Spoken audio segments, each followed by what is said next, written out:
ശബരിമല മാലിന്യമുക്തമാക്കാനുള്ള പവിത്രം ശബരിമല പദ്ധതിയും നിർജീവം. മണ്ഡലകാലം ആരംഭിച്ചിട്ടും പവിത്രം ശബരിമല പദ്ധതി തുടങ്ങാതെ ദേവസ്വം ബോർഡ്. പുണ്യം പൂങ്കാവനം പദ്ധതിക്ക് പകരം ഇടത് സർക്കാർ പ്രഖ്യാപിച്ചതാണ് പവിത്രം ശബരിമല. ഇരുമുടിയിലടക്കം എത്തുന്ന പ്ലാസ്റ്റിക് ശബരിമലയ്ക്ക് വലിയ പ്രതിസന്ധികൾ ഉണ്ടാക്കുമ്പോഴാണ് ദേവസ്വം ബോർഡിൻ്റെ ഈ കുറ്റകരമായ അനാസ്ഥ. എന്തായാലും ശബരിമല മാലിന്യമുക്തമാക്കാനുള്ള പവിത്രം ശബരിമല പദ്ധതിയും നിർജീവമാണ്. നമ്മൾ ദൃശ്യങ്ങൾ കാണുന്നത് പോലെ തന്നെ സന്നിധാനത്തേക്ക് ശബരിമലയിലേക്ക് അയ്യനെ കാണാൻ എത്തുന്ന ഭക്തരുടെ ഇരുമുടിക്കെട്ടിലടക്കം വരുന്ന പ്ലാസ്റ്റിക് അതൊക്കെ ഒഴിവാക്കുന്നതിന് വേണ്ടി ആരംഭിച്ച പദ്ധതിയാണ്. മണ്ഡലകാലം ആരംഭിച്ചിട്ടും പവിത്രം ശബരിമല പദ്ധതി തുടങ്ങാതെ ദേവസ്വം ബോർഡ്. പുണ്യം പൂങ്കാവനം പദ്ധതിക്ക് പകരമാണ് ഇടത് സർക്കാർ ഈ ഒരു പദ്ധതി പവിത്രം ശബരിമല എന്ന പേരിൽ പ്രഖ്യാപിച്ചത്. വിവരങ്ങളുമായി അരുൺ കൊടുങ്ങൂർ ചേരുന്നുണ്ട്. അരുൺ, ശബരിമലയിലെ സന്നിധാനത്തെ മാലിന്യമുക്തമാക്കാനുള്ള പവിത്രം ശബരിമല പദ്ധതി ഇതും നിർജീവമാണല്ലേ?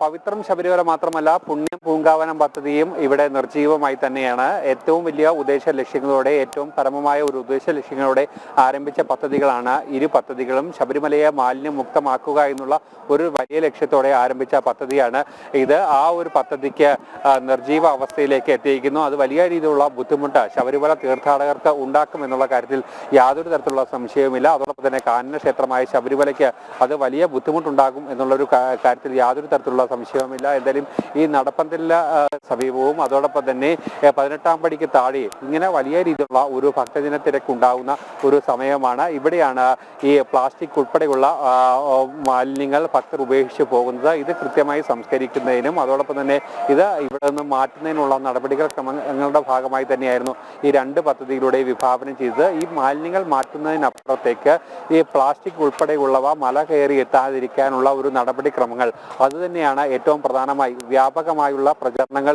ഇതിന് നൽകാനുള്ള ഒരു തീരുമാനമായിരുന്നു തുടക്കം മുതൽ തന്നെ ഉണ്ടായിരുന്നത്. 10 വർഷങ്ങൾക്ക് മുമ്പാണ് പുണ്യം പൂങ്കാവനം പദ്ധതി പോലീസിന്റെ ഭാഗത്തു നിന്നും ആരംഭിച്ചത്.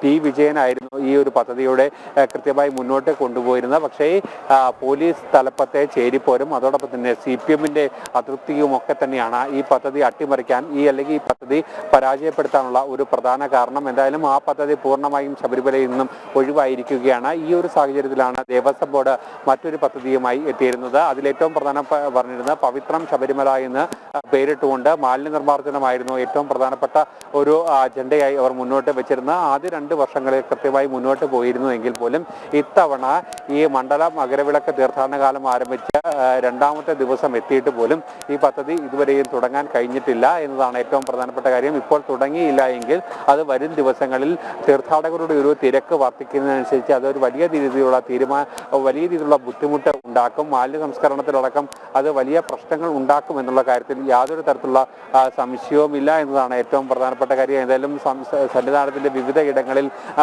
പ്ലാസ്റ്റിക് ഉൾപ്പെടെയുള്ള മാലിന്യങ്ങൾ കുമിഞ്ഞുകൂടേണ്ട ഒരവസ്ഥയിലേക്കൊക്കെ തന്നെ കാര്യങ്ങൾ എത്തും. അടിയന്തരമായ ഒരു ഇടപെടൽ നടത്തേണ്ടത് തുടക്കത്തിൽ തന്നെ ഈ ഒരു വിഷയത്തിൽ പാളിച്ചകൾ ഉണ്ടായാൽ ദൂരവ്യാപകമായ പ്രത്യാഘാതം ഉണ്ടാക്കും എന്നതാണ് ഏറ്റവും പ്രധാനപ്പെട്ട കാര്യം. അതോടൊപ്പം തന്നെ എടുത്തു പറയേണ്ട മറ്റൊരു പ്രധാനപ്പെട്ട കാര്യം, നിലവിൽ ആ ഒരു ശബരിമലയിലേക്ക് പ്ലാസ്റ്റിക് ഉൾപ്പെടെ എത്താതിരിക്കാനുള്ള ഒരു നടപടിക്രമങ്ങൾ, അതായത് ഇരുമുടി കെട്ടിലടക്കം കൊണ്ടുവരുന്ന പൂജാ ദ്രവ്യങ്ങൾ അത് പ്ലാസ്റ്റിക് വിമുക്തമാക്കാനുള്ള ഒരു നടപടികളിലേക്ക് അല്ലെങ്കിൽ അതിന് വ്യാപകമായ ഒരു പ്രചരണം നൽകേണ്ടത് അത്യാവശ്യ കാര്യമാണ്. അതിനൊക്കെ തന്നെ ദേവസ്വം ബോർഡിന്റെയും സർക്കാരിന്റെ ഭാഗത്തു നിന്നും ഉള്ള ക്രിയാത്മകമായ പ്രായോഗിക തലത്തിൽ നടപ്പാക്കാൻ കഴിയുന്ന ഇടപെടൽ ഉണ്ടാകണമെന്നുള്ളതാണ് ഭക്തജനങ്ങളുടെ ഒരു ആവശ്യം. ഭക്തജന സംഘടനകളൊക്കെ തന്നെ ഈ വിഷയവുമായി ബന്ധപ്പെട്ട് മുന്നോട്ട് വരികയും വിവിധ ക്യാമ്പയിനുകൾ നടത്തുകയും ചെയ്തിട്ടുണ്ടെങ്കിലും ഇന്നും നാളെയുമായി തീരാവുന്ന ഒരു പ്രശ്നമല്ല. മാസങ്ങളോളം വർഷങ്ങളോളം കൃത്യമായ ഒരു പ്രചരണം നിങ്ങൾ നടത്തിയാൽ മാത്രമേ പ്ലാസ്റ്റിക് ഉൾപ്പെടെ ഇരുമുടിക്കെട്ടുകളിലേക്ക് പൂജാദ്രവ്യങ്ങളുമായി എത്തുന്നത് തടയാനുള്ള ഒരു നടപടികളിലേക്ക് പോകൂ. അല്ല ഇനി വരും വർഷങ്ങളിലും ഇത്തരം ഒരു സംഭവങ്ങൾ ആവർത്തിക്കുകയാണെങ്കിൽ ശബരിമല പോലുള്ള ഒരു കാനന ക്ഷേത്രത്തിന് അത് വലിയ ബുദ്ധിമുട്ടാകും ഉണ്ടാക്കുക. അതിനനുസരിച്ചുള്ള ഒരു ക്രമീകരണങ്ങൾ, അതിനനുസരിച്ചുള്ള ഒരു നടപടികൾ അത് തന്നെയാണ് ഏറ്റവും ആവശ്യമായി പറയുകയും ചെയ്യേണ്ടത്. എന്തായാലും വലിയ രീതിയിലുള്ള ഒരു ബുദ്ധിമുട്ട് ഭക്തർക്ക് സംബന്ധിച്ചോളം ഉണ്ടാകുന്നു എന്നതാണ് ഏറ്റവും പ്രധാനപ്പെട്ട കാര്യം. എന്തായാലും എന്നും പവിത്രമായി പുണ്യമായി പരിപാവനമായി അയ്യന്റെ പൂങ്കാവനം കാത്തു സൂക്ഷിക്കാനുള്ള ഒരു ഉത്തരവാദിത്വം എല്ലാവരുടെയുമാണ്. അതിലേറ്റവും പ്രധാനപ്പെട്ട കടമ സർക്കാർ സർക്കാരിൻ്റെയും ദേവസ്വം ബോർഡിൻ്റെയുമാണ്. അവർ തന്നെ ഈ വിഷയത്തിൽ കൃത്യമായ ഒരു നിലപാട് സ്വീകരിക്കണമെന്നാണ് ഭക്തജന സംഘടനകളൊക്കെ തന്നെ ആവർത്തിക്കുകയും ചെയ്യുന്നത്. എന്തായാലും ഈ കുറ്റകരമായ ഒരു അനാസ്ഥ എത്രയും പെട്ടെന്ന് മാറ്റി കൃത്യമായ ഒരു ഇടപെടൽ ദേവസ്വം ബോർഡിന്റെ ഭാഗത്തു നിന്നും ഉണ്ടാകണമെന്നുള്ള ഒരു ആവശ്യമാണ് ഇപ്പോൾ മുന്നോട്ട് ഉയർന്നു വരികയും ചെയ്യുന്നത്. നിഖില.